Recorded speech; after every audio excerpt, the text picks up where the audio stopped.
ধরেন আপনার লাখ টাকা আছে, রাতে ঘুম নাই। আপনার লাখ টাকা আছে, শান্তি নাই। লাখ টাকা আছে, খাওয়ায় মন নাই, কোনো কিছুই ভালো লাগে না, এই টাকার দামও নাই। টাকা তো কাগজ, টাকা দিয়ে যদি সুখ কিনা যেত, সুখ তো দোকানে ভাই বিক্রি হতো।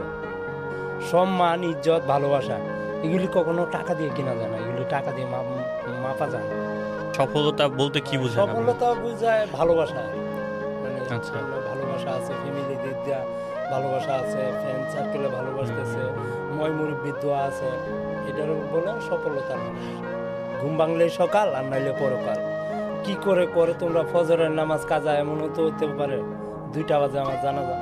কর্ম মানুষকে অনেক উঁচুতে নিয়ে যায়, আর কর্ম না করলে অনেক ডাউন হয়ে যাওয়া লাগে, কিছু করার থাকে না। সুখী হওয়ার জন্য লাখ লাখ টাকা, কোটি কোটি টাকা এগুলি লাগে না। পকেটে 500 টাকা আর মন ভরা বিশ্বাস আর ভালোবাসা, স্বাধীনতা, যেটা ভালো লাগে এটা করতেছি। কথার মাধ্যমে অনেক ভুল হতে পারে, ক্ষমা করে দিবেন। আসসালামু আলাইকুম।